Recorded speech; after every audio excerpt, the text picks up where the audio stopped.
যখন আমরা হাঁটতে থাকি আর আমাদের পায়ে কাঁটা বিঁধে যায়, তখন মুখ দিয়ে আহ বেরিয়ে আসে, কান্না চলে আসে, আর অনেক সময় অভিশাপও বেরিয়ে আসে। কিন্তু আমরা কি কখনো এটা এইভাবে দেখেছি, এইভাবে ভেবেছি যে আমরা যে পথে চলেছি সেই পথে কাঁটা বিঁধেছে, নাকি আমরা সেই পথ নির্বাচন করেছি যাতে শুধুই কাঁটা রয়েছে? নাকি আমরা এভাবে ভেবে দেখেছি যে এই কাঁটা আমাদের কষ্ট দিতে এসেছে, নাকি এটা আমরাই বিছিয়ে রেখেছিলাম? সাবধান থাকা উচিত ছিল, কারণ কাঁটা বিঁধলে যন্ত্রণা হবে, চিৎকার করে ফেলতে পারি, মুখ থেকে অভিশাপও বেরিয়ে আসতে পারে। কিন্তু এই অভিশাপ শুধুমাত্র আমাদের তরফ থেকে অভিশাপ হয়, সামনের ব্যক্তিটির ওপরও নির্ভর করে। এবার সেই ব্যক্তি যদি এমন হয় যে ফুল আর কাঁটা এই দুই সমানভাবে গ্রহণ করতে পারে, তার কাছে অভিশাপও বরদানে পরিণত হয়। শেষ পর্যন্ত ব্যাপারটা দাঁড়ায় ভাবনা, চিন্তা, দৃষ্টিভঙ্গির ওপর। কারণ আপনার এই ভাবনাই সত্যি হয়ে সামনে আসে।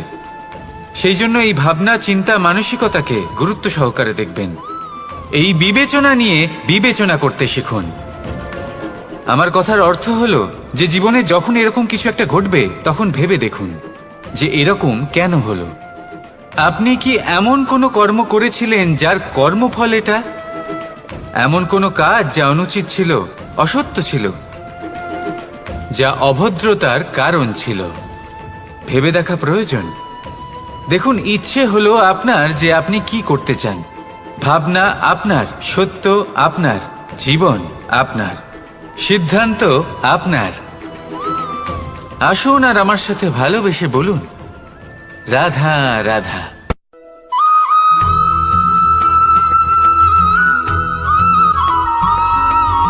ভগবান। প্রত্যেক কঠিন পরিস্থিতিতে এই নামই আছে যা আমাদের উপায় দিয়ে থাকে। ব্যক্তি যান, ভগবানের পুজো করেন, আরাধনা করেন, ব্রত পালন করেন, মন্দিরে যান, পুজো পাঠ করেন, ভগবানকে জাগিয়ে তোলেন। আর তারপর শুরু হয় সমস্ত প্রশ্ন। হে ভগবান, আমার সাথে এরকম কেন হচ্ছে?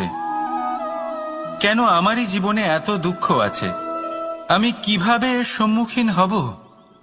আমাকে কেন এত কষ্ট ভোগ করতে হচ্ছে? হে ভগবান, আমি কি করব? আমাকে সাহায্য করুন, কোনো রাস্তা দেখান।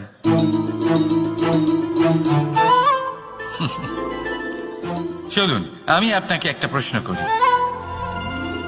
মন্দিরে যাওয়ার চেষ্টা করার আগে আপনি কি জীবনে ততটা চেষ্টা করেছেন যতটা সেই সমস্যাকে দূর করার জন্য দরকার ছিল? দ্বিতীয় প্রশ্ন, ভগবানকে জাগানোর পূর্বে আপনি কি নিজেকে জাগিয়ে তুলেছেন? আপনি কি আলস্য ত্যাগ করেছেন? তৃতীয় প্রশ্ন, ভগবানকে জিজ্ঞাসা করার আগে আপনি কি নিজেকে জিজ্ঞাসা করেছেন যে আমি কেন এত অসফল হচ্ছি? যদি না করে থাকেন, তাহলে সবার আগে এটা করুন। আপনি সমস্ত প্রশ্নের উত্তর পাবেন, সমস্ত বিপদের পরিত্রাণ পাবেন। অন্য কোথাও নয়, নিজের ভেতরে তাকিয়ে দেখুন। চেষ্টা করুন নিজেকে জাগিয়ে তোলার। আপনি সফল অবশ্যই হবেন, কারণ এই পরমাত্মা, ওই পরমেশ্বর, ওই পরব্রহ্ম আপনার মধ্যেই তো আছে। রাধা রাধা।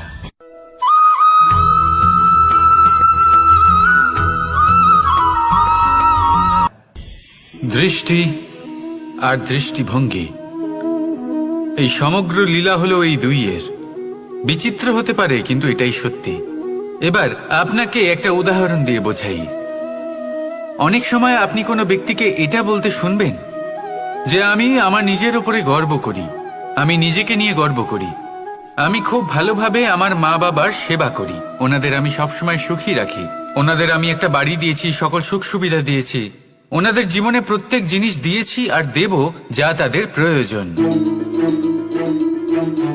এবার আমাকে বলুন যে আপনি কে হন? আপনি হলেন সেই বীজ যা আপনার মাতা পিতা রোপণ করেছেন। আপনার মা বাবাই আপনাকে এই সংসারে জন্ম দিয়েছেন। এবার এইসব কথার কি তাৎপর্য? এই হলো সেই ব্যক্তির দৃষ্টিভঙ্গি। এবার দেখা যাক এই প্রকৃতি আমাদের কি শেখায়। কখনো কোনো গাছকে দেখবেন, যখন সেই গাছে ফল আসে, সে মালিকে এটা বলে না যে দেখো আমি তোমাকে ফল খেতে দিচ্ছি। সেই বৃক্ষ এটা বলে না যে দেখো আমি তোমায় আহার করতে দিচ্ছি, কারণ ও জানে যে এটা হলো সেই মালির পরিশ্রম, এটা হলো তারই কর্মের ফল, আর এটা তারই পাওয়া উচিত।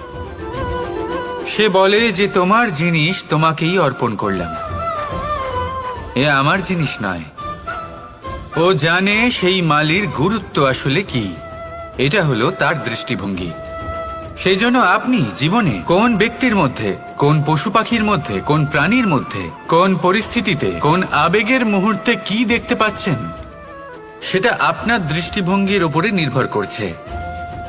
তাই নিজের মনে ধন্যাত্মক ভাব জাগ্রত করুন, শুভ চিন্তা নিয়ে আসুন। এই ভাবনাই সত্য হয়ে সামনে আসবে। এই দৃষ্টিভঙ্গি এমন হয়ে যাবে যে আপনার জীবনে সবকিছুই শুভ হবে। তাহলে আসুন আর আমার সাথে ভালোবেসে বলুন, রাধা রাধা।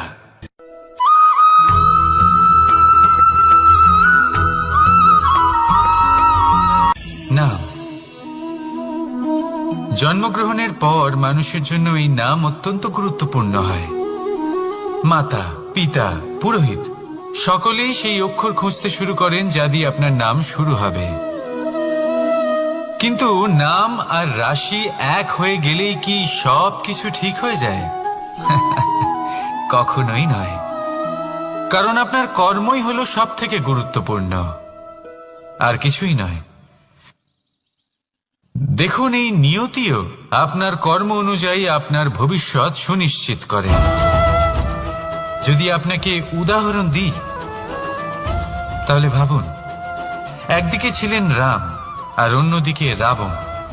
দুজনেরই নাম শুরু হয় র দিয়ে, কিন্তু একজন পেলেন এক ভয়ানক পরিণতি, আর অন্যজন সমগ্র সংসারের মনে চিরস্মরণীয় হলেন। তাহলে মনে রাখবেন, নাম নয়, কর্মই হলো শ্রেষ্ঠ। আর যদি তা শ্রেষ্ঠ হয়, তাহলে আপনার নাম এমন স্থানে পৌঁছবে যা সংসারের কেউ মুছে ফেলতে পারবে না। তাহলে আসুন আমার সাথে ভালোবেসে বলুন, রাধা রাধা।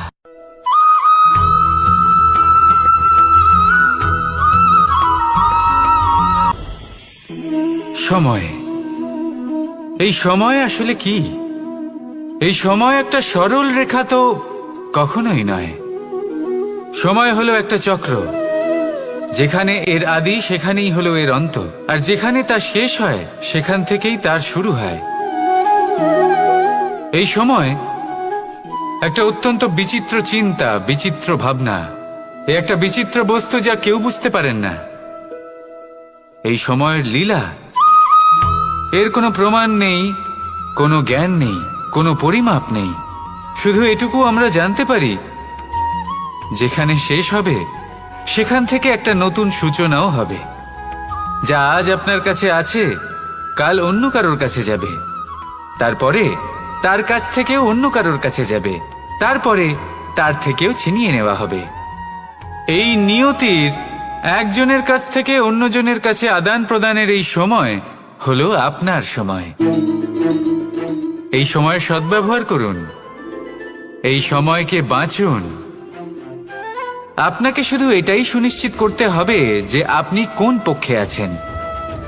আর সত্যি বলতে কি, আপনার জীবনের পরিণাম নির্ভর করে আপনার নির্বাচনের ওপর। আপনি কোন পক্ষ নির্বাচন করছেন। তাহলে মনে রাখবেন, জীবনে সেই পক্ষই নির্বাচন করবেন যা চয়ন করার পরে আপনি সুখ অনুভব করবেন, আপনি সন্তোষ লাভ করবেন, প্রসন্নতা লাভ করবেন। আর আমি এটাই সুনিশ্চিত করব যে এই পক্ষ যেন শান্তির পক্ষ হয়, এই পক্ষই যেন প্রেমের পক্ষ হয়। তাহলে চিন্তা করবেন না, আর আসুন আমার সাথে ভালোবেসে বলুন, রাধা রাধা।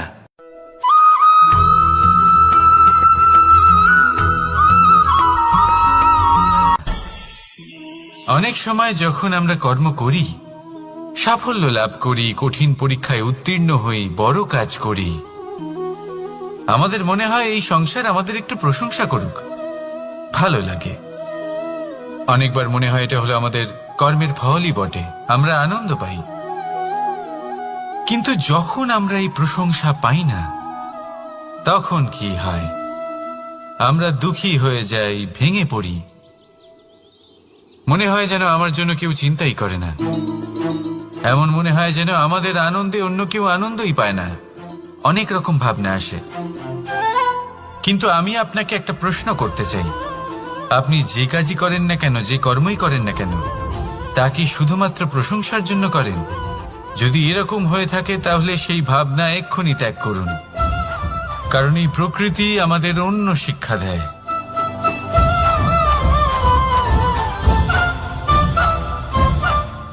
এই ফুলকে দেখুন,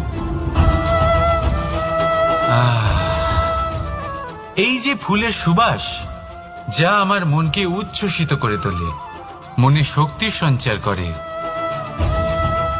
এই সুগন্ধ। কিন্তু ভেবে দেখুন, ফুলের কিন্তু এই কাজ করার জন্য কোনো প্রশংসারই প্রয়োজন হয় না। এইটাই হলো প্রকৃতির শিক্ষা। যিনি সৎ হন, সৎকর্ম করেন, তার কোনো প্রশংসার প্রয়োজন হয় না, কারণ ওনার কর্মই হলো ওনার সুবাস। মনে রাখবেন, আতর নকল ফুলে দেওয়া হয়, প্রকৃত ফুলের তার কোনো প্রয়োজন হয় না। সেইভাবেই আপনিও কর্ম করতে থাকুন শুভ চিন্তা নিয়ে। এই মনকে সব সময় শান্ত রাখুন, স্বচ্ছ রাখুন। যদি এরকম করেন তাহলে আপনার কর্ম এমন সুবাস ছড়াবে যে আপনার জীবনে শুধু এবং শুধুমাত্র আনন্দই থাকবে। তাহলে এই আনন্দ সহকারে বলুন, রাধা রাধা।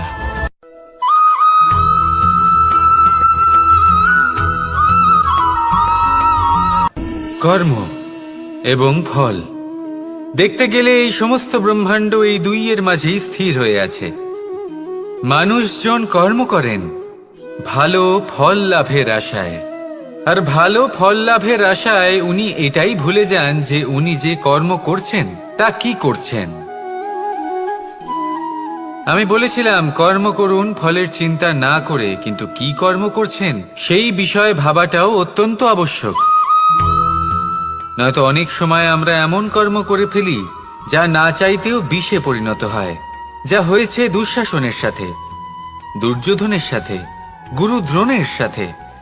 একজনের মানসিকতা উচিত ছিল না, একজনের বিবেক উচিত ছিল না, আরেকজন যে পক্ষ নির্বাচন করেছিলেন সেই পক্ষ উচিত ছিল না। আর যা কিছু ওনাদের সাথে হলো, আপনার আমাদের সকলের সাথে তা হতে পারে। আমি বলেছিলাম কর্ম করুন, ফলের চিন্তা করবেন না, কিন্তু এই কর্মের বিষয়ে বিচার করে দেখাটাও ততটাই আবশ্যক। দেখুন, কর্ম করার উচিত প্রক্রিয়া ফলের চিন্তা না করা, কিন্তু যদি আপনার কর্ম শুভ হয় তাহলে তার ফলও নিয়তি আপনাকেই দেবে। সর্বদা কর্ম করার সময় এটা ভাবুন যে আপনার এই কর্ম এই সংসারকে, এই সমাজকে, আপনার পরিবারকে, আপনার আশেপাশের মানুষজনকে কোন দিশায় নিয়ে যাবে। যদি এটা সবার জন্য মঙ্গলময় হয় তাহলে কর্ম করতে থাকুন। আর হ্যাঁ, নিশ্চিত রূপে ফলের চিন্তা করবেন না।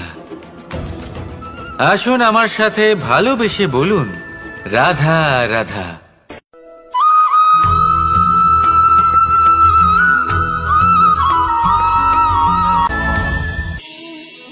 এই সংসারে এমন কোনো পর্বত নেই যা এতটাই উঁচু যে মানুষ তার শিখরে পৌঁছতে পারবে না, তাকে অতিক্রম করতে পারবে না।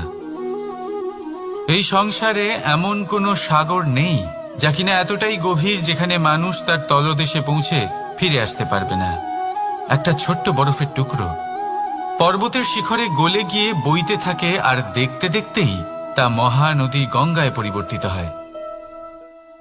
এর কারণ কি? এর কারণ হলো প্রচেষ্টা, প্রারব্ধ নয়। এই প্রচেষ্টাই সুনিশ্চিত করে যে আপনার প্রারব্ধ কি হবে। এই সমস্ত কিছু হলো প্রচেষ্টা আর প্রারব্ধের খেলা। আপনার প্রচেষ্টা যেরকম হবে আপনার প্রারব্ধও সেরকমই হবে। আর আপনার প্রচেষ্টা যদি উচ্চ মানের হয় তাহলে প্রারব্ধকে আপনার সামনে নত হতেই হবে। কি বলেন? তাহলে আসুন আমার সাথে ভালোবেসে বলুন, রাধা রাধা।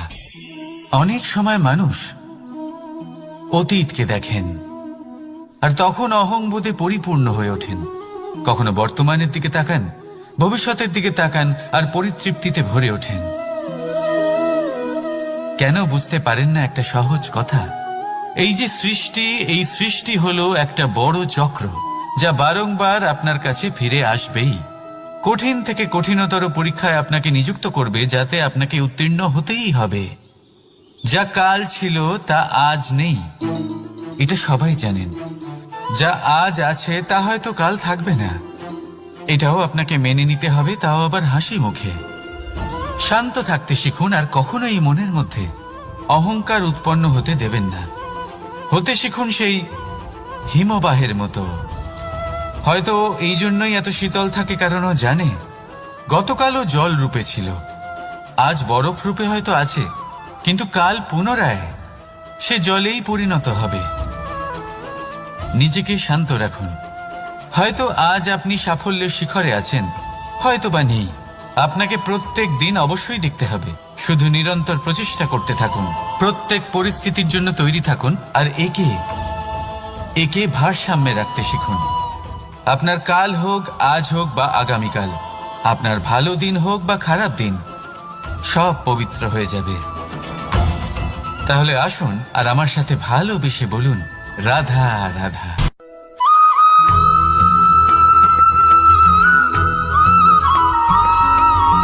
প্রতিশোধ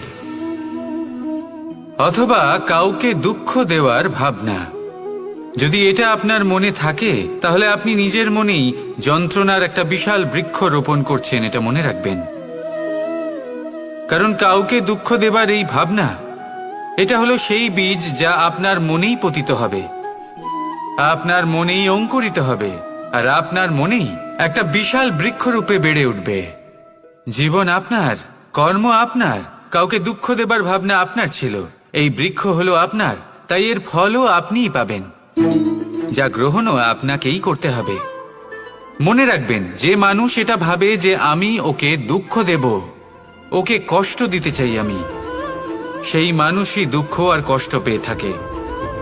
যদি সেই জায়গায় আপনি এটা ভাবেন যে আমি কাউকে সুখী করে তুলতে চাই, কাউকে সুখ প্রদান করতে চাই, তাহলে তারও বীজ আপনার মনেই রোপণ হবে, বৃক্ষে পরিণত হবে, যার ফলও আপনিই পাবেন। এখানে বিষয়টা হলো শুধু মানসিকতার চিন্তা, যা সত্য হয়ে আপনার সামনে আসে। তাহলে এই মানসিকতা শুভ করুন, সবার জন্য মঙ্গল কামনা করুন। অন্যের মনে আপনার জন্য ভালো চিন্তা থাকুক বা না থাকুক, আপনি সবার জন্য শুভ চিন্তা করে কর্ম করতে থাকুন, তাহলে আপনার সাথেও ভালোই হবে। তাহলে আসুন আর আমার সাথে ভালোবেসে বলুন, রাধা রাধা।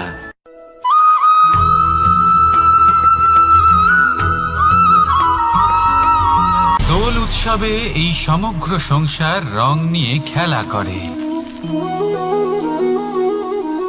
কিন্তু এই রঙের সারমর্ম এই সংসার কি জানে? কখনো দেখেছেন একটা চিন্তিত মুখ শুধুমাত্র রঙের স্পর্শ পেয়ে আনন্দিত হয়ে ওঠে? দোলে আমরা কি করি? পুরাতনকে ত্যাগ করি আর নতুনকে স্বাগত জানাই।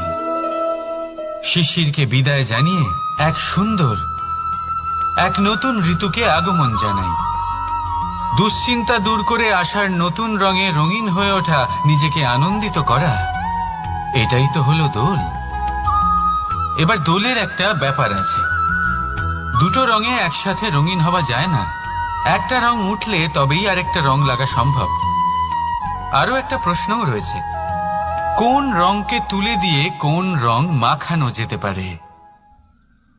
যদি আপনাকে উদাহরণ দিই, লোভের এই রং, তা যতক্ষণ লেগে থাকবে আনন্দের রং লাগতে পারবে না, যা হয়েছিল দ্বারকাবাসী এবং সামন্তক মণির মধ্যে। ভ্রান্তির রং যতক্ষণ লেগে থাকবে সত্যের রং লাগতে পারবে না, যা হয়েছে রুক্মিণীর সাথে। আর হিংসার এই রং যতক্ষণ লেগে থাকবে প্রেমের রং ততক্ষণ লাগতেই পারবে না, যা হয় আপনার আমার সবার সাথে। তাহলে আসুন একসাথে মিলে দোল পালন করি এবং সবকিছুর উপরে বিজয় লাভ করি। অন্ধকারের স্থানে আলোর, ভ্রান্তির স্থানে সত্যের, হিংসার স্থানে প্রেমের, আর লোভের স্থানে আনন্দের এই সুন্দর রং মাখাই। শত্রুতা, ঘৃণা, হিংসা এই সব কিছু ত্যাগ করি আর সকলের সখা হয়ে উঠি। আর ভালোবেসে বলি শুভ দোল। হ্যাঁ, ওটা তো আমরা অবশ্যই বলবো, রাধা রাধা।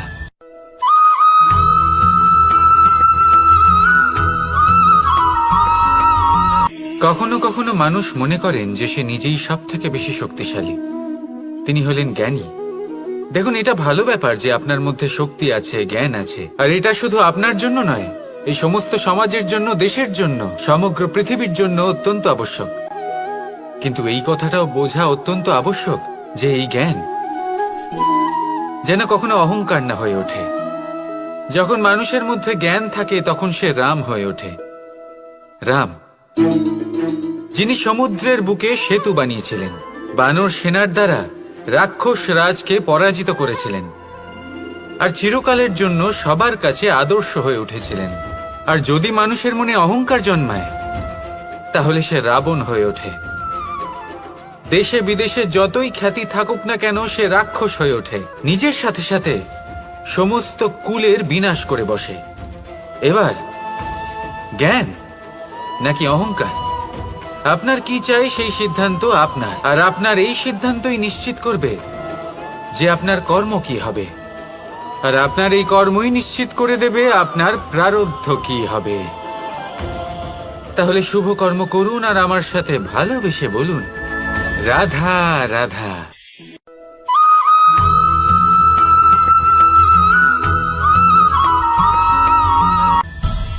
সংসারে অনেক সময় এরকম হয় যে আমরা খুব সমস্যায় থাকি, খুব বিপদের মধ্যে থাকি, আর সেই সমস্ত মানুষ যারা আমাদের কাছের মানুষ, আমাদের আপনজন, তারা আমাদের ত্যাগ করে চলে যান। আমরা এই সময় দুঃখ পাই, নিরাশ হয়ে পড়ি এবং একা একাই সেই সমস্যাকেও কাটিয়ে উঠি। এবার পরিস্থিতি যেমন খুশি হোক না কেন, সেই সব মানুষ যারা এমন সময় আপনাকে ত্যাগ করেছেন তাদের প্রতি ক্রুদ্ধ হওয়া, অভিমান করা, এটা অনুচিত। আমি বলবো তাদের প্রতি কৃতজ্ঞ থাকুন। আমি বলবো তাদের ধন্যবাদ জানান যে তারা এমন সময় আপনার সঙ্গ ত্যাগ করেছেন যখন আপনার তাদের সব থেকে বেশি প্রয়োজন ছিল। কারণ দেখুন, হয় তাদের বিশ্বাস ছিল যে আপনি নিজেই এই বিপদ থেকে বেরিয়ে আসতে পারবেন, বা তাদের ত্যাগ করার জন্য আপনি নিজের উৎসাহ বাড়িয়ে তুললেন, আপনি নিজের শক্তি বাড়ালেন এবং নিজে সেই সমস্যা থেকে বেরিয়ে আসলেন। নিজের খারাপ সময়কে আপনি নিজেই ভালো সময় করে তুললেন।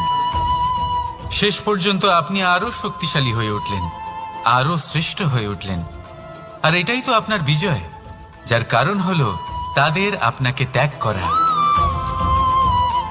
তাহলে তাদের ধন্যবাদ জানান আর আমার সাথে ভালোবেসে বলুন, রাধা রাধা।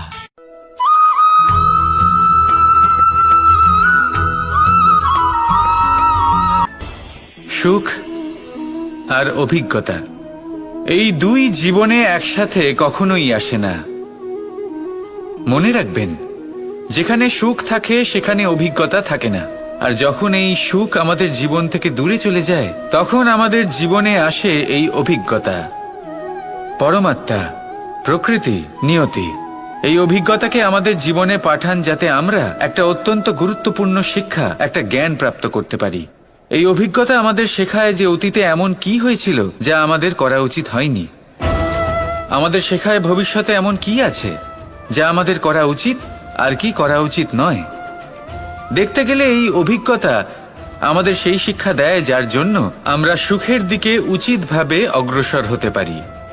সেই জন্য জীবনে যখনই দুঃখ আসবে, দুঃখের এই সময় আসবে, তখন হতাশ হবেন না। বোঝার চেষ্টা করুন এই পরিস্থিতি কেন এসেছে, কি শিক্ষা দিতে এসেছে। যদি আপনি সেই জ্ঞান লাভ করেন, সুখের পথে অগ্রসর হন, তাও উচিত রূপে, তাহলে এই অভিজ্ঞতার উদ্দেশ্য পূরণ হয়ে যায়। তাহলে আসুন আর আমার সাথে ভালোবেসে বলুন, রাধা রাধা।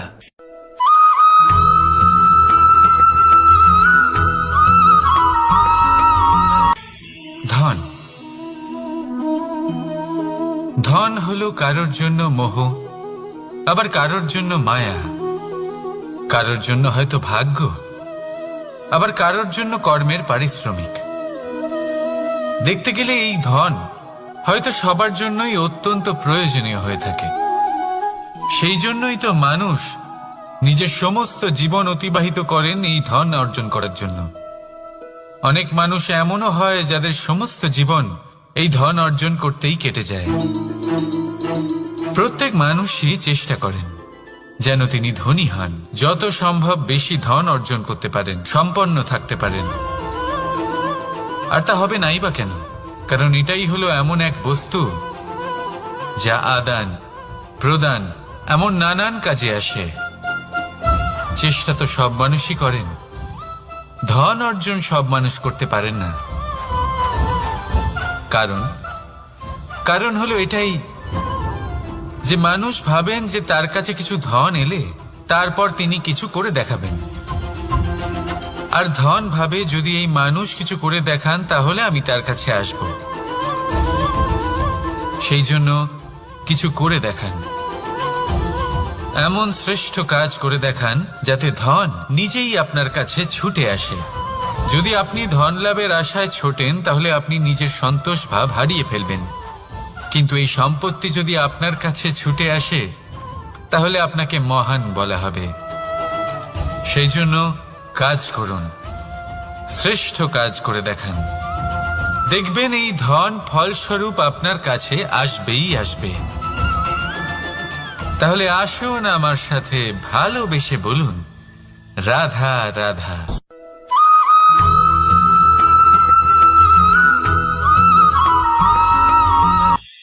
আজকাল আপনি দেখে থাকবেন যে মা বাবা শুধুমাত্র সন্তানকে ভালোবাসেন তা নয়, তাদের মোহেও জড়িয়ে পড়েন। বিদ্যালয়ে যখন পাঠান তখন সমস্ত সুযোগ সুবিধা দিয়েই পাঠান। চেষ্টা করেন যে সবসময় যেন সন্তান তাদের চোখের সামনেই থাকে, কিন্তু ভুলে যান এক অত্যন্ত গুরুত্বপূর্ণ কথা, যে সন্তানকে এক নতুন দৃষ্টিভঙ্গি দেওয়াই হলো ওনাদের কর্তব্য। সেই জন্য পুরাতন কালে শিষ্যদের গুরুকুলে পাঠানো হতো, বাড়ির থেকে দূরে। কারণ বাড়ি ছেড়ে যাওয়া এক সন্তানের জন্য, এক শিষ্যের জন্য অত্যন্ত শুভ লক্ষণ হয়। যখন সে বাড়ির থেকে দূরে, গৃহস্থের থেকে দূরে থাকবে, তখন এই সংসারকে সে এক নতুন দৃষ্টিভঙ্গি দিয়ে দেখবে, পরখ করবে, বুঝতে পারবে, আর সবকিছু নিজে থেকেই শিখে যাবে কখন আক্রমণ করতে হয়, কখন পিছু হটতে হয়, কিভাবে এই সংসারের সম্মুখীন হতে হয়। আর এটা আপনার দৃষ্টি ওকে শেখাতে পারবে না, ওর অভিজ্ঞতা ওকে শেখাতে পারবে। তাই মনে রাখবেন, যদি আপনি চান যে আপনার সন্তানের বিকাশ হোক, তাহলে অনেক সময় ওকে নিজের থেকে দূরে নিয়ে যেতে হয়। যদি মোহে আবদ্ধ থাকেন তাহলে ওর বিকাশ কখনোই হবে না। তাহলে আসুন আমার সাথে ভালোবেসে বলুন, রাধা রাধা।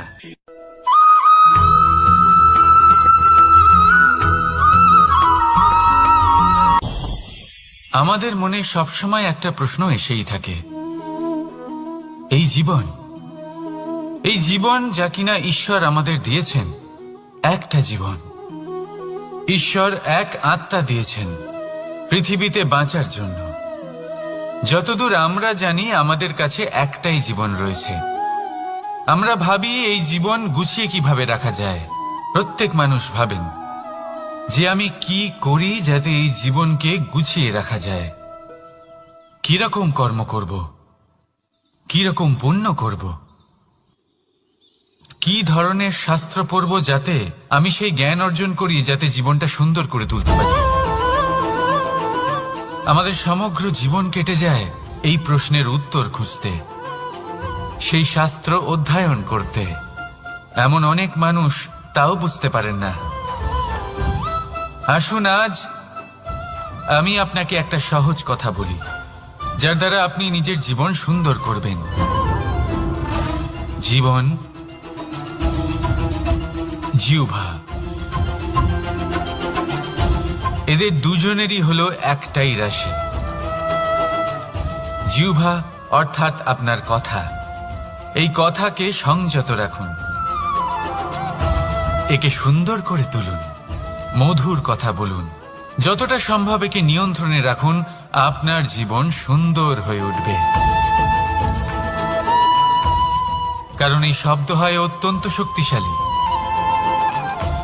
এটা হলো এমন এক বন্ধন যা আপনার সামনের মানুষকে আপনার ব্যক্তিত্বের সাথে জুড়ে দিতে পারে। তাই এই শব্দ সংযত রাখুন, একে সুন্দর করে তুলুন। আপনার জীবন আপনা থেকেই সুন্দর হয়ে উঠবে। আর আসুন, এই মধুর সুন্দর অনুভূতি দিয়ে বলুন, রাধা রাধা।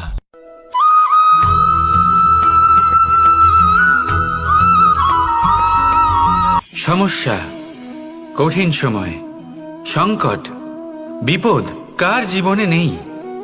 প্রত্যেকের জীবনে আছে।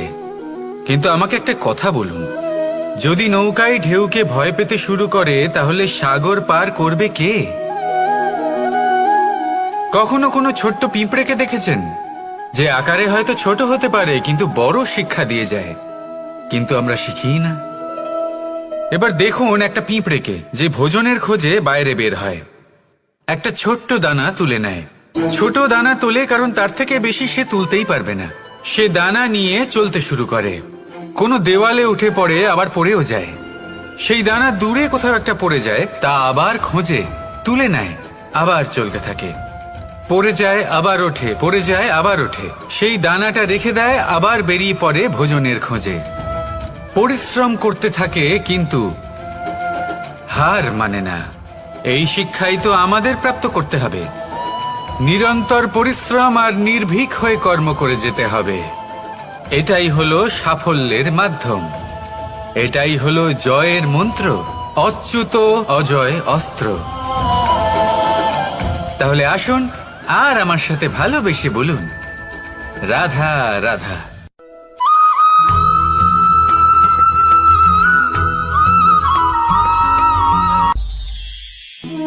জীবন, এই জীবন আসলে কি?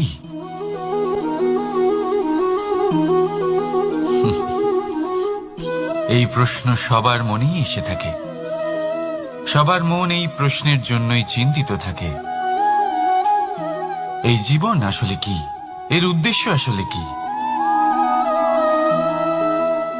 কি করা যেতে পারে এই জীবনে? এই জীবন কি কিছু পাওয়ার, নাকি এই জীবন কিছু হারাবার? এই জীবন কি আসলে সেটাই যেখানে আমাদের পরমাত্মার খোঁজ করা উচিত, নাকি আমাদের ধাবিত করা উচিত নিজেদের স্বপ্নের লক্ষ্যে? এই জীবন আসলে কি? এই জীবন আসলে অত্যন্ত সরল। এ হলো শান্ত জলের মতো, একটা আয়নার মতো এই জীবন। এই জীবন আসলে ঠিক যেন এক আয়নার মতো। আয়না কি করে? আপনাকে সেটাই দেখায় যা আপনি করে থাকেন। আপনি হাসি মুখে আয়নার দিকে তাকান, আয়না আপনাকে আপনারই মুখ দেখাবে, সেই হাসি সমেত। আপনি রেগে গিয়ে আয়নার দিকে তাকান, আয়না আপনাকে সেটাই দেখাবে। আপনি প্রসন্নভাবে হেসে আয়নার দিকে তাকালে আয়না আপনাকে সেটাই দেখাবে। এটাই হলো জীবন, একটা আয়নার মতো। আপনি এটা ভাববেন না যে এই জীবন আপনাকে কি দিয়েছে, বরং এটা ভেবে দেখুন যে আপনি এই জীবনকে কি প্রদান করেছেন। যদি আপনি এই জীবনকে সুখ প্রদান করেন, আনন্দ দিতে পারেন, ভালোবাসা দিতে পারেন, তাহলে এই জীবনও আপনাকে সুখ, আনন্দ আর ভালোবাসাই দেবে। তাহলে আসুন এই সুখ, আনন্দ আর ভালোবাসা দিয়ে বলুন, রাধা রাধা।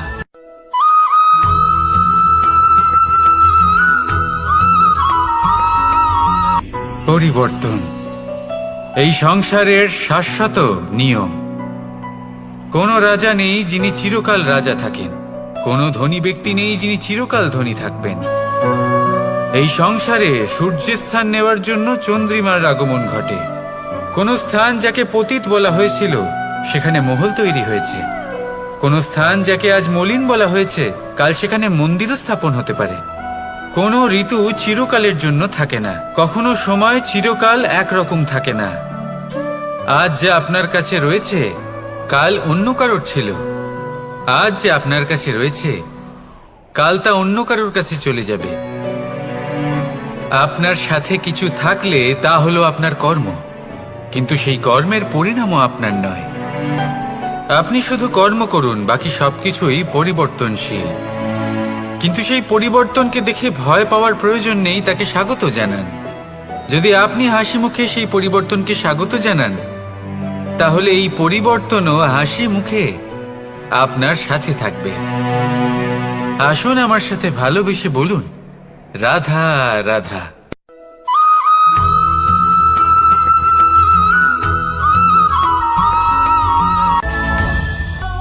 ধরিত্রীর বুকে গজিয়ে ওঠা এই দুব্ব ঘাস দেখেছেন? দুব্ব ঘাস, যা আমাদের পাকে শীতল রাখে। এতে যদি বসেন তাহলে মনে হবে নরম কোথাও বসে আছেন।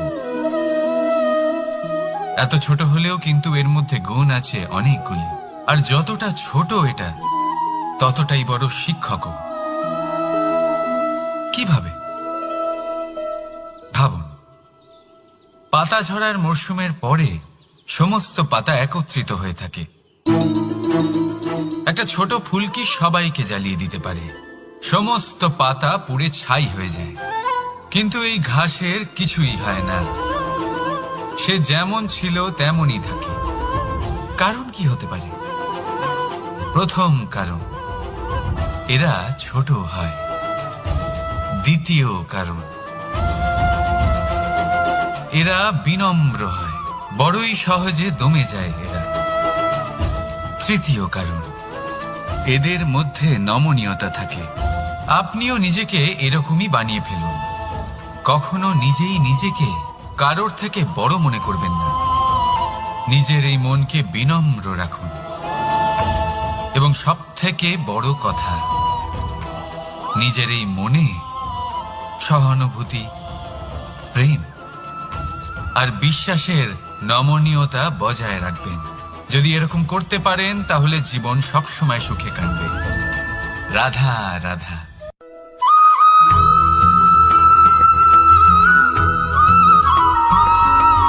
সদিচ্ছা, দেখতে গেলে 3 অক্ষরে তৈরি এই শব্দ, কিন্তু সমস্ত ত্রিলোক তার উপরেই আধারিত।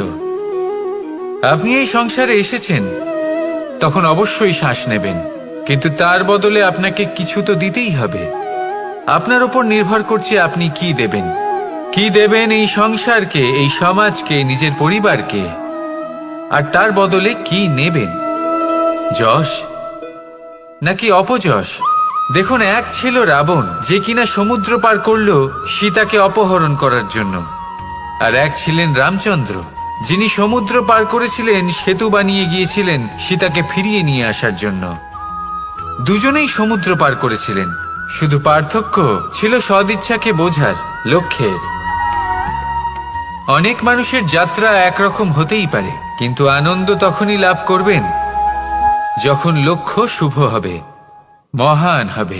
এই লক্ষ্য দিয়ে এই সংসারের কল্যাণ হবে এবং মানুষের সম্মান হবে। যদি আপনার সংকল্প উচিত হয়, তাহলে আপনার লক্ষ্য উচিতই হবে, নয়তো শুধুমাত্র বিনাশ হবে। আর উচিত এটাই হবে যে বিনাশের হাত থেকে যেন নিজেকে বাঁচানো যায়, কি বলেন? তাই জীবনে যে লক্ষ্য স্থির করছেন, মনে রাখবেন তা যেন শুভ লক্ষ্য হয়। যদি এরকম হয়, তাহলে আপনার যাত্রা, আপনার জীবন দুটোই শুভময় হবে। আসুন আর আমার সাথে ভালোবেসে বলুন, রাধা রাধা।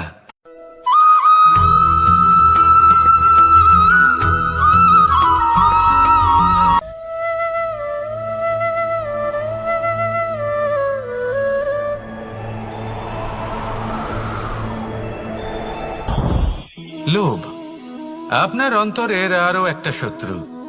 দেখতে গেলে এটা একটা শব্দ, একটা সংস্কৃত শব্দ, লব ধাতু থেকে উৎপন্ন হয়েছে। এর অর্থ কিছু লাভ করা। কিছু লাভ করা অনুচিত নয়, আরো কিছু লাভ করাও অনুচিত নয়, কিন্তু সব থেকে বেশি আমি লাভ করব, আমি আরো চাই, আরো বেশি চাই, আরো বেশি পেতে চাই, এটাই হলো লোভ। আরে লোভ যখন গ্রাস করে তখন আপনি যা পেতে চান, সে ধনই হোক বা মানই হোক, তা অর্জন করার জন্য মানুষ যে কোনো স্তরে পৌঁছে যেতে পারে। যদি মানুষ ধন অর্জন করতে চান তাহলে তার জন্য তারা অধর্মের পথেও চলতে পারেন। যদি সম্মান অর্জন করতে চান তাহলে অন্য মানুষকে ছোটও করতে পারেন। শেষ পর্যন্ত আপনার এটা মনে হতে পারে যে যদি একটু অল্পই প্রাপ্ত করতাম কিন্তু ভালোবেসে প্রাপ্ত করতাম, এই জীবন আরো অনেক বেশি সুখী হতো। লোভ আপনার জীবনে, আপনার মনে কখন যে প্রবেশ করবে সেটা আপনি জানতেও পারবেন না। তাই এটা চিনতে শিখুন আর তৎক্ষণাৎ জীবন থেকে বাইরে ফেলে দিন। যা কিছু লাভ করতে চান তা ভালোবেসে লাভ করুন, আর সেই ভালোবাসার সাথেই বলুন রাধা রাধা।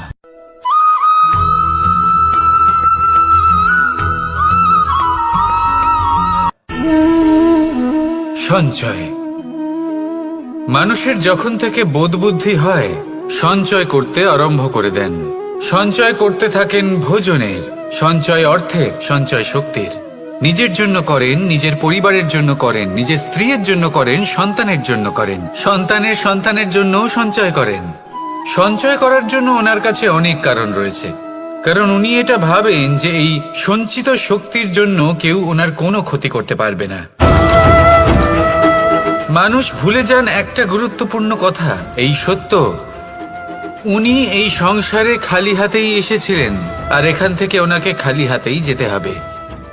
যা এখানকার তা এখানেই থেকে যাবে।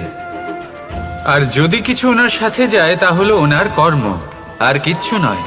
তাই যদি কিছু অর্জন করতে চান তাহলে শুভ কর্ম অর্জন করুন, আত্মশক্তি অর্জন করুন, কারণ পরলোকে এটাই হবে আপনার সম্পত্তি।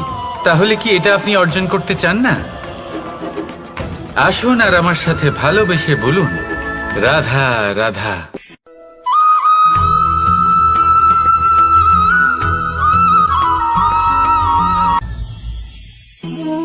জীবনে ক্ষমা চাওয়া তাও কিছুটা সহজ, ক্ষমা করতে পারা অত্যন্ত কঠিন।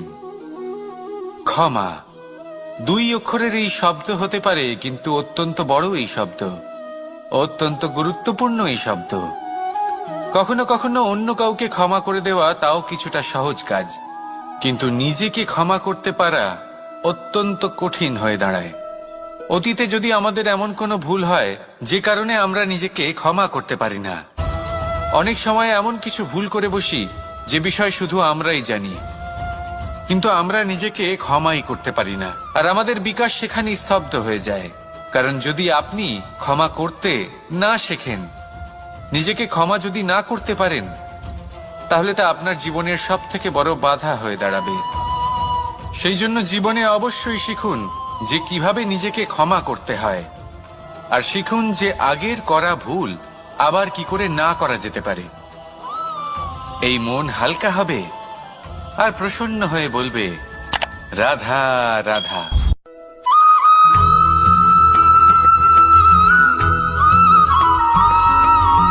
বটবৃক্ষের বীজ সর্ষের দানার থেকেও ছোট হয়, কিন্তু যখন তা নিজের রূপ ধারণ করে তখন তা বিশাল বৃক্ষের আকার ধারণ করে, যা সহস্র বছর ধরে বেঁচে থাকে, ছায়া প্রদান করে, পাখিদের আশ্রয় প্রদান করে, আর দেয় পথচারীদের বিশ্রাম করার স্থান। কেন? কারণ সেই ছোট বীজ তা মাটির ভেতরে গিয়ে নিজের খোলস ত্যাগ করে। অন্ধকারে থাকে সে, যতই আলো আসুক না কেন, যতই বর্ষা আসুক না কেন, সব সহ্য করে। আর তারপরে একটা চারা গাছ অঙ্কুরিত হয়, তারপর ধীর গতিতে একটা বিশাল বৃক্ষতে পরিণত হয়। দেখুন, জীবনে কঠিন সময় আসে, এই জন্য নয় যে আপনি হার মেনে নেবেন, এই জন্য আসে যাতে আপনি ভবিষ্যৎ নির্মাণের জন্য নিজেকে তৈরি করতে পারেন। যদি কঠিন সময়ে আপনি ওই বীজের মতো দৃঢ় হয়ে থাকতে পারেন, তাহলে আপনিও একদিন সেই বিশাল বৃক্ষের মতো নিজের অস্তিত্ব গড়ে তুলতে পারবেন, যা সহস্র বছর পর্যন্ত মনে রাখা হবে। আসুন আমার সাথে ভালোবেসে বলুন রাধা রাধা।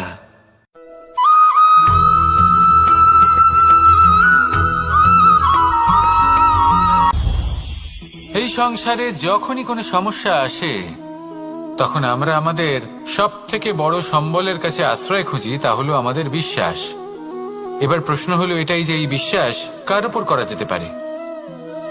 পরিবারের ওপর, বন্ধুর ওপর, নাকি তাদের ওপর বিশ্বাস করা উচিত যাদেরকে আমরা কখনো সঙ্গ দিয়েছি?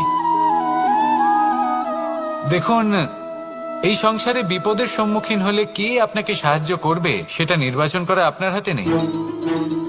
সেটা সেই সকল ব্যক্তির উপর নির্ভরশীল যে তারা আপনাকে সাহায্য করবে নাকি করবে না। অর্থাৎ যখনই কোনো বিপদ আসে সর্বপ্রথম তার সম্মুখীন আমাদের নিজেকেই হতে হয়, আর তার জন্য প্রস্তুত থাকা প্রয়োজনীয়। সেই শক্তি, সেই সাহস অর্জন করা প্রয়োজনীয়। দেখুন, যখনই অন্ধকার আসে তখন সবার আগে কে আপনাকে ত্যাগ করে চলে যায়? আপনার নিজেরই ছায়া। এই অন্ধকারের সম্মুখীন হতে হয় অন্তরের প্রদীপের দ্বারা, অন্তরের আত্মা দ্বারা। তবেই আপনি অন্ধকারের ওপর জয়লাভ করতে পারবেন। সেই জন্য যে বিপদই আসুক না কেন নিজেকে তার জন্য প্রস্তুত রাখা উচিত। সেই সাহস নিয়ে আসুন। এমন কোনো বিপদ নেই যা আপনাকে ভেঙে দিতে পারে। আসুন আমার সাথে ভালোবেসে বলুন, রাধা রাধা।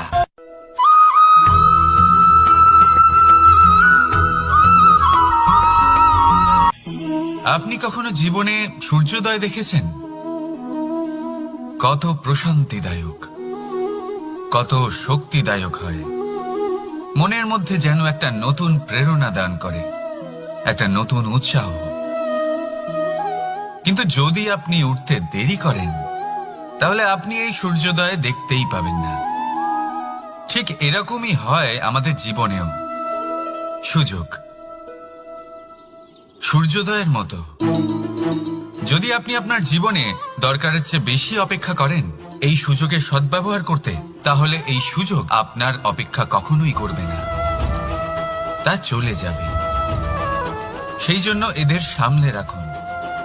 সঠিক সময় আসলে এই সুযোগের সদ্ব্যবহার করুন। নিজের কর্মকে সম্পূর্ণরূপে সার্থক করুন। এটাকে এক মুহূর্তের মতো দেখুন। যদি এরকম করেন তাহলে জীবনও সূর্যোদয়ের মতোই হবে। এতে সন্তুষ্টি থাকবে, গৌরবও থাকবে, আর থাকবে শান্তি। রাধা রাধা।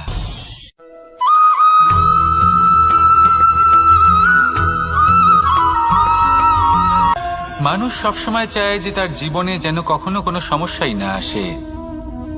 সে চায় তার জীবন যেন শুধুমাত্র শান্তি এবং সুখের দ্বারা পূর্ণ থাকে। কিন্তু এই চাহিদা অনুচিত কিছু নয়। আমরা সবাই এটাই চাই যে জীবনে সুখ থাক, শান্তি থাক। কিন্তু এই কথা সবসময় মনে রাখবেন, যে সূর্য উদিত হন সংসারকে প্রকাশমান করেন, দুপুরবেলায় সংসারকে রৌদ্র প্রদান করেন, সন্ধেবেলায় তাকেও অস্ত যেতে হয়।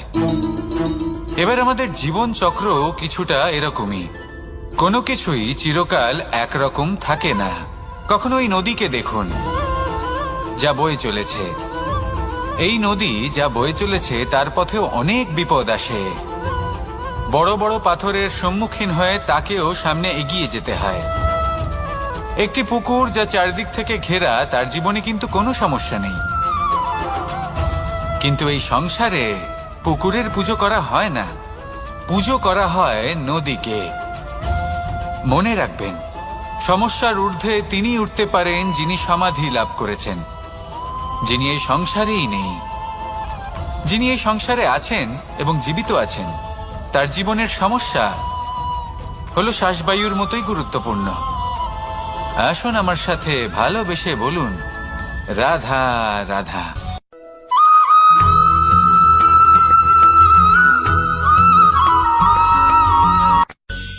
ধন, সম্পদ, ঐশ্বর্য, মানুষ হয় নিজের সৌভাগ্যের দ্বারা এগুলো লাভ করে থাকেন বা কর্মের দ্বারা। সৌভাগ্য আসলে কি? গ্রহের দশা যা প্রত্যেক মুহূর্তে বদলাতে থাকে। কর্মের মাধ্যমে যখন আপনি ধন অর্জন করেন তখন সেই ধন আপনার আগামী প্রজন্ম লাভ করে। সেটা হয় সে ভোগ করে বা তার জন্য তার ভোগান্তি হয়। আর এটা নির্ভর করছে আপনার কর্মের ওপরে। কি কর্ম করেছেন আপনি সেই ধনকে লাভ করার জন্য। যদি আপনি সৎ পথে চলেন নিষ্ঠা ভরে আপনি কর্ম করে থাকেন এবং তার ফলে আপনি ধন অর্জন করে থাকেন, তাহলে আপনার আগামী প্রজন্ম সেটা ভোগ করবে, সেটা প্রয়োগ করবে নিজের বিকাশের জন্য। কিন্তু যদি আপনি কুকর্ম করে থাকেন, কোনো রকম ছলনা করে থাকেন এই ধন লাভ করার জন্য, তাহলে 100% আপনার আগামী প্রজন্মকে এর জন্য ভুগতেই হবে। তাহলে আপনি কি চাইবেন, যে আপনার আগামী প্রজন্ম সুখ ভোগ করবে নাকি আপনার কুকর্মের পরিণাম ভোগ করবে? নির্বাচন আপনারই। আসুন আমার সাথে ভালোবেসে বলুন, রাধা রাধা।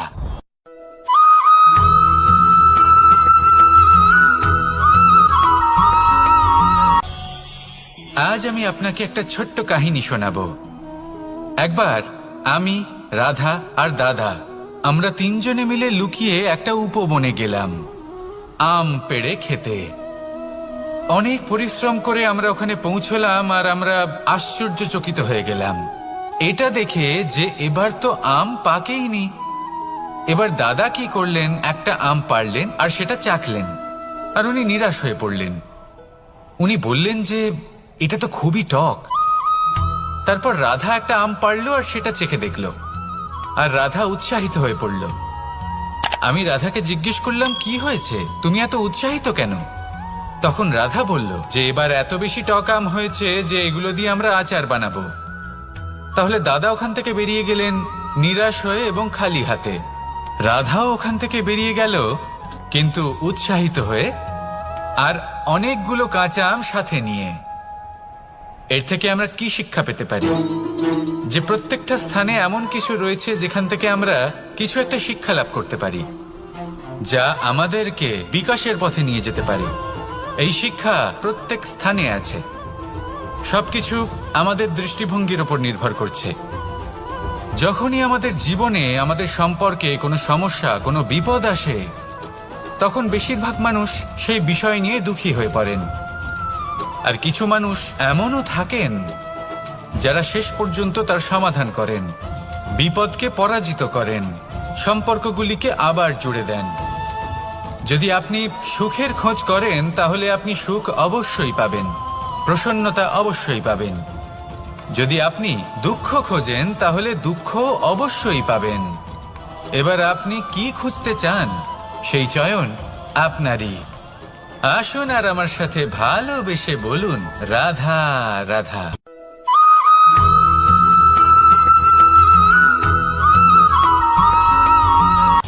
আমার কাছে যশোদা মা যেমন, আমার কাছে দেবকী মা যেমন, আমার কাছে ঠিক তেমনই হলেন গোমাতা। এবার ভেবে দেখার বিষয় হলো এটা, যে এই সংসারে অসংখ্য প্রাণী আছে, একজন গাইকে একজন মায়ের মর্যাদা কেন দেওয়া হয়? তাহলে এর অনেকগুলো কারণ আছে। এই গাই অর্থাৎ গোমাতা, এনারা হলেন অত্যন্ত শান্ত, শান্তিপ্রিয়, কখনো কারোর কোনো ক্ষতি করতেই পারেন না। গোমাতা যে দুধ নিজের বাছুরকে পান করান সেই দুধই আমাদেরও দেন। সেই দুধ পান করে আমরা শক্তি লাভ করি। এই দুধ থেকে আমরা মাখন, ঘি, পায়েস, এইসব সুস্বাদু খাবার লাভ করি। গোমাতার গোবর আমাদের জ্বালানি হিসেবে সাহায্য করে, যার ফলে খুব কম সংখ্যক কাঠ ব্যবহার করা যায় এবং বেশিরভাগ জঙ্গল সুরক্ষিত থাকে। গোমাতার গোমূত্র, সেটাও আমাদের কাছে লাভজনক। এর দ্বারা আমরা অনেক রোগ থেকে মুক্তি লাভ করতে পারি। গোমাতা যখন একটি বাছুরকে জন্ম দেন তখন সেই বড় হয়ে আমাদের ক্ষেত কর্ষণ করে। সেই জন্য গাইকেও জীবনে মায়ের মর্যাদা দেবেন। যতটা সম্ভব তাকে সেবা করুন এবং ভালোবেসে তাকে পালন করুন। এই মন নিজে থেকেই প্রসন্ন হয়ে বলবে, রাধা রাধা।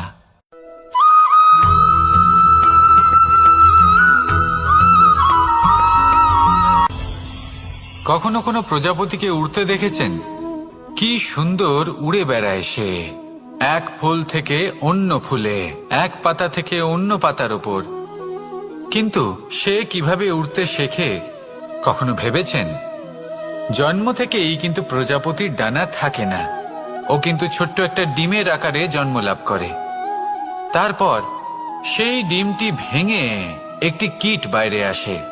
আস্তে আস্তে সে বড় হয়, ওর শক্তি বৃদ্ধি পায়। তারপর সে সেই কীট দশা ত্যাগ করে নিজের ডানাগুলি মেলে। এই প্রক্রিয়া তার কাছে সরল নয়, অত্যন্ত যন্ত্রণাদায়ক প্রক্রিয়া, কিন্তু সে সেই যন্ত্রণা মেনে নেয়। আর তারপর আস্তে আস্তে সে উড়তে শেখে। শুধুমাত্র আকাশে উড়ে বেড়ায় তা নয়, আমাদের মনের মাঝে উড়ে বেড়ায়। এবার এই ডিম থেকে প্রজাপতি হয়ে ওঠার যে যাত্রা, এটা যতটা কঠিন, ততটাই কঠিন হয় এই সংসারে শ্রেষ্ঠ কর্ম করা, ততটাই কঠিন হয় এই সংসারে মহান হয়ে ওঠা। সেজন্য প্রয়োজনীয় প্রচেষ্টা এবং সময়। নিরন্তর প্রচেষ্টা করতে থাকুন, পর্যাপ্ত সময় নিন, এবং আপনি নিজেকে এই আকাশে উড়ন্ত অবস্থায় পাবেন। আসুন আমার সাথে ভালোবেসে বলুন, রাধা রাধা।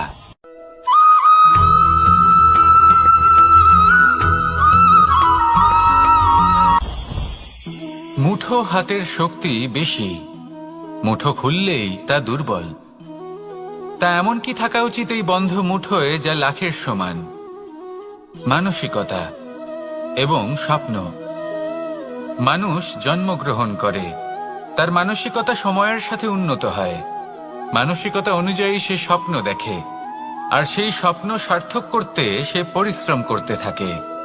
কিন্তু খুব গুরুত্বপূর্ণ একটা কথা আছে যা আপনার মনে রাখা উচিত। আপনার এই মানসিকতা, আপনার এই স্বপ্ন, তা যেন আপনার নিয়ন্ত্রণে থাকে। আপনার বন্ধ মুঠোয় যেন এর লাগাম থাকে, আপনি যেন এর প্রভু হন। যদি তা হয় তবেই আপনি লাভবান হবেন। যদি এরা আপনাকে নিয়ন্ত্রণ করতে থাকে, যদি আপনার মুঠো খুলে যায়, না পথ আপনার নিয়ন্ত্রণে থাকবে, না মানসিকতা থাকবে, না স্বপ্ন নিয়ন্ত্রণে থাকবে। আর যদি তাই হয় তাহলে আপনি আপনার ভবিষ্যৎ নষ্ট করে ফেলবেন। তাই নিয়ন্ত্রণ করতে শিখুন নিজের বিচার বুদ্ধি, নিজের মানসিকতা, নিজের স্বপ্নকে। নিজের এই স্বপ্ন পূরণ করুন, আর আমার সাথে ভালোবেসে বলুন, রাধা রাধা।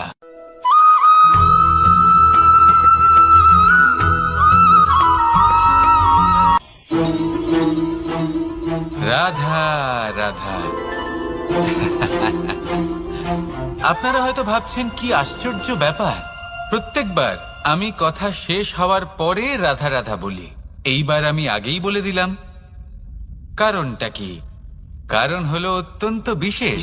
প্রত্যেকবার কথা সমাপ্ত হবার পরে আপনাদের সবার মধ্যে ভালোবাসা বিতরণ করতে চাই, তাই রাধা রাধা বলি।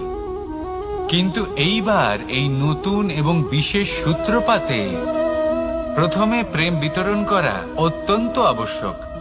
এবার একটা বিষয় আছে যা জানেন হয়তো সকলেই, কিন্তু বুঝতে খুব কম জন পারেন। এই প্রেম, এই আনন্দ, এই সকল কিছুর সূত্রপাত হয় নিঃস্বার্থ আবেগের দ্বারা। ঠিক যেমন একজন মাতাকেই দেখে নিন। যখনই একজন মাতা সন্তানকে জন্ম দেন, তখন এই সংসার ভুলে যায় যে তার জন্য এটা একটা নতুন জন্ম। কারণ একজন নারী তখন একজন মাতৃরূপে নতুন ভাবে জন্ম নেন। একজন নারী স্ত্রী ও গৃহবধূ রূপে কিছু অধিকার লাভ করে থাকেন, কিন্তু তিনি যখন মা হয়ে যান, তখন তিনি শুধুই দান করতে শেখেন। নিজের সন্তানের জন্য কত কিছুই না করেন, তাকে বাৎসল্যের সাগরে ভাসিয়ে নিয়ে যান। এই সংসারে রাজকুমার জন্ম নিতেই পারেন, তাকে রাম এবং লক্ষণ কিন্তু মায়েরাই বানিয়ে তোলেন। একজন গোয়ালা জন্ম নেয়, তাকে দ্বারকাধীশ একজন মাই বানিয়ে তোলেন। পিতা হলেন সেই পর্বত যার একটা অংশ হলো তার সন্তান, কিন্তু মা হলেন সেই শিল্পী যিনি একটা পাথরকে খোদাই করে এমন এক মূর্তি গড়ে তোলেন যাকে সকলে পূজনীয় মনে করেন। তাহলে স্মরণ করুন সেই সকল মুহূর্ত যেগুলি আপনি নিজের মাতার সাথে অতিবাহিত করেছেন। অনুভব করতে পারবেন যে কিভাবে এক মুহূর্তেই এই মন প্রফুল্ল হয়ে ওঠে। এবারের কারণ কি? এর কারণ হলো এই জীবনের আসল দ্বারই হলো মমতা।